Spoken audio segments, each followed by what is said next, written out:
não teríamos mais ilhas belas e paradisíacas no Caribe, nem resorts de esqui nas montanhas geladas. Também não existirão mais pequenas ilhas à beira de continentes. Até mesmo a quantidade de praias vai ser reduzida no planeta. Pode até parecer estranho, mas é esse o cenário da parte geológica da Terra daqui a mais ou menos 300 milhões de anos, quando o nosso planeta vai se transformar completamente. E até mesmo o Brasil vai se desprender, movendo-se entre os oceanos. Então teremos de volta a Pangeia. O que é isso? Como isso vai acontecer? Como isso vai nos afetar? É o que você vai ver hoje no nosso vídeo. Mas antes de assistir, pedimos que você se inscreva em nosso canal, clica no sininho de notificações, deixe aqui o teu like, comente ao final do vídeo e nos siga também no Instagram, no canal oficial do Mundo Desconhecido. A teoria de que os continentes não estiveram sempre em suas posições atuais foi sugerida pela primeira vez em 1596, pelo holandês Abraham Ortelius. Ortelius também é responsável pelo que é considerado o primeiro Atlas da Idade Moderna, uma obra desenhada à mão, com 139 mapas coloridos. Por isso esse homem ficou conhecido como o pai do Atlas moderno. Foi também Ortelius quem sugeriu que as Américas foram rasgadas e afastadas da Europa e África por terremotos e inundações e ainda acrescentou: os vestígios da ruptura revelam-se se alguém trouxer para sua frente um mapa do mundo e observar com cuidado as costas dos 3 continentes. Essa ideia de Ortelius seria retomada posteriormente no século XIX. Já no início do século XX, em 1912, o meteorologista alemão Alfred Wegener levantou uma hipótese que criou uma grande polêmica entre a classe científica daquela época. O pesquisador chegou a essa conclusão depois de uma série de estudos profundos sobre o nosso planeta.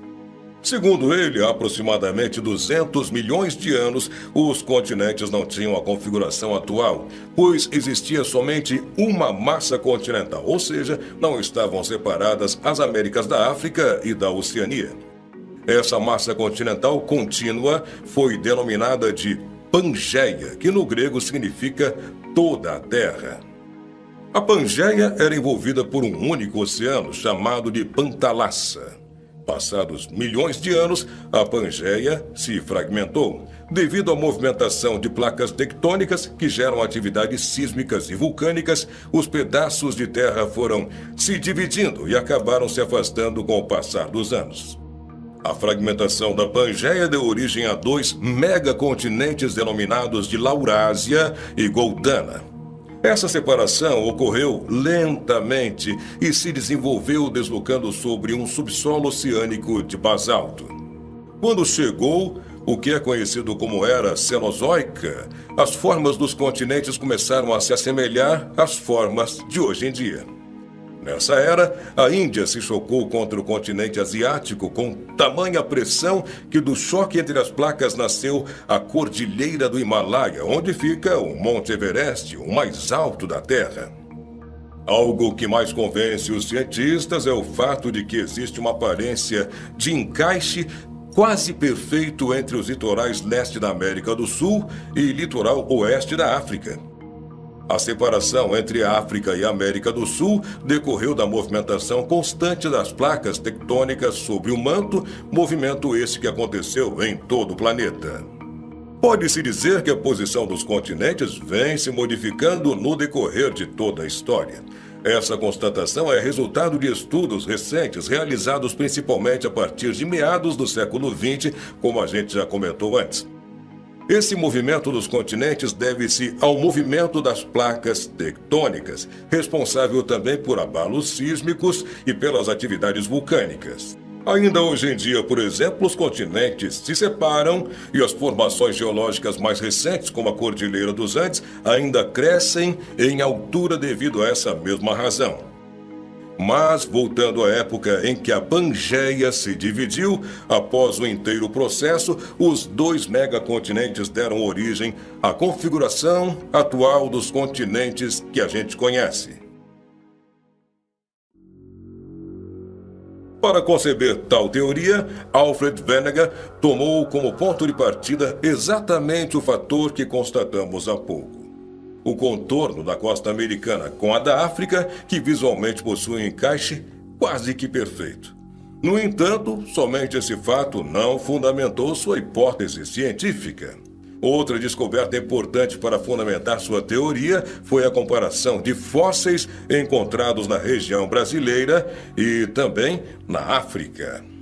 Nesse sentido, ele constatou que tais animais eram incapazes de atravessar o Oceano Atlântico e, assim, concluiu que os animais teriam vivido nos mesmos ambientes em tempos remotos. Entretanto, mesmo após todas as informações contidas nesta hipótese, a teoria não foi aceita, tendo sido ridicularizada pela classe científica. Sua hipótese foi confirmada somente em 1960, 30 anos depois que Wegener morreu, tornando-se a mais aceita teoria. Mas pensar no supercontinente Pangeia é olhar ainda para o passado. O nosso intuito é pensar se isso pode novamente acontecer no futuro do planeta Terra. A resposta, segundo os cientistas, é sim. É bem provável que isso aconteça, mas daqui a alguns milhões de anos. Existem 4 cenários fundamentais para a formação do próximo supercontinente: Novo Pangeia, Pangeia Última Áurica e Amásia. Como cada forma depende de diferentes cenários, estão todos ligados a como a Pangeia se separou e como os continentes do mundo ainda estão se movendo hoje. O colapso da Pangeia levou à formação do Oceano Atlântico, que ainda está se abrindo e se ampliando hoje. Consequentemente, o Oceano Pacífico está se fechando e ficando mais estreito. O Pacífico é o lar de um anel de zonas de subducção ao longo de suas bordas, onde o solo oceânico é sugado para debaixo das placas continentais e para o interior da Terra. Já o Atlântico, em contraste, tem uma grande cadeia oceânica que produz uma nova placa oceânica. Se assumirmos que as condições atuais irão persistir, de modo que o Atlântico continue a se abrir e o Pacífico continue fechando, temos um cenário onde o próximo supercontinente vai se formar nos antípodas da Pangeia de um modo semelhante. As Américas colidiriam com a Antártida, a deriva do norte e depois para a já colidida África-Eurásia. Já a abertura do Atlântico pode, no entanto, desacelerar e realmente começar a fechar no futuro. Os 2 pequenos arcos de subducção no Atlântico poderiam se espalhar ao longo de toda a costa leste das Américas, levando a uma reforma da Pangeia à medida que as Américas, Europa e África são reunidas num supercontinente chamado Pangeia Última. Essa teoria também recebe o nome de Neopangeia. Este novo supercontinente seria cercado por um super-oceano Pacífico e com uma grande faixa de água em seu interior, como vemos nessa imagem. Diferente da ideia de Neopangeia ou Pangeia Última, se o Atlântico desenvolver novas zonas de subducção, algo que já pode estar acontecendo, tanto o Oceano Pacífico quanto o Atlântico podem estar fadados a fechar. Isso significa que uma nova bacia oceânica teria que se formar para substituí-los. Neste cenário, a fenda panasiática, que atualmente corta a Ásia do oeste da Índia até o Ártico, iria se abrir para formar esse novo oceano. O resultado é a formação do supercontinente Áurica. Por causa do atual deslocamento para o norte da Austrália, ele estaria no centro do novo continente, já que a Ásia Oriental e as Américas fecham o Pacífico de ambos os lados. As placas europeias e africanas voltariam a se juntar às Américas à medida que o Atlântico se fecha.